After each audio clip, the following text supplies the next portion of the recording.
কাঠের তৈরি ট্রলারে নিয়মবহির্ভূতভাবে যুক্ত করা হয়েছে ভারী লোহার কাঠামো ও যান্ত্রিক সরঞ্জাম। এই অবৈধ ট্রলিং বোটে ছোট ফাঁসের জালে নির্বিচারে ধরা পড়ছে বিভিন্ন আকারের মাছ।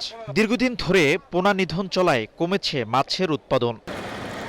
সম্প্রতি ট্রলিং বোট বন্ধের দাবিতে মানববন্ধন ও সমাবেশ সহ নানা কর্মসূচি পালন করেন জেলেরা। কয়েকদিনের অভিযানের পর শনিবার দুপুরে পটুয়াখালীর মহিপুর মৎস্য অবতরণ কেন্দ্রে আয়োজিত অনুষ্ঠানে মৎস্য অধিদপ্তরের মহাপরিচালক ও কোস্টগার্ডের কর্মকর্তাদের উপস্থিতিতে স্বেচ্ছায় আত্মসমর্পণ করেন অবৈধ ট্রলিং বোট মালিকরা।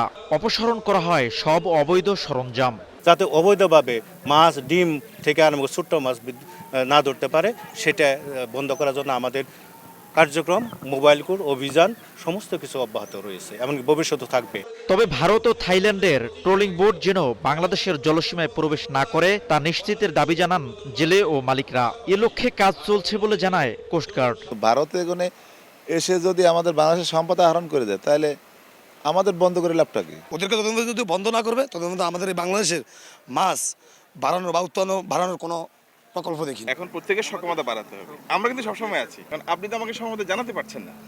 আর আপনাদের যখন বিচরণ বাড়বে তখন তারা দেখেন আসতে পারবে না, কারণ আপনি আপনার জায়গা দখল করে রাখছেন, আরেকজন আসবে কোথা থেকে। সম্প্রতি গলাচিপা ও রাঙ্গাবালির উপকূলীয় এলাকা থেকে নিষিদ্ধ ট্রলিং জাল সহ 15 জেলেকে আটক করে যৌথ বাহিনী। বঙ্গোপসাগরে ট্রলিং বোট বন্ধের এই উদ্যোগ প্রশংসনীয়, তবে একই সঙ্গে পার্শ্ববর্তী দেশের ট্রলার অনুপ্রবেশ বন্ধে কার্যকরী ব্যবস্থা না নিতে পারলে কাঙ্ক্ষিত সুফল মিলবে না বলে মনে করছেন সংশ্লিষ্টরা। শিকদার জাবির হোসেন, সময় সংবাদ, পটুয়াখালী।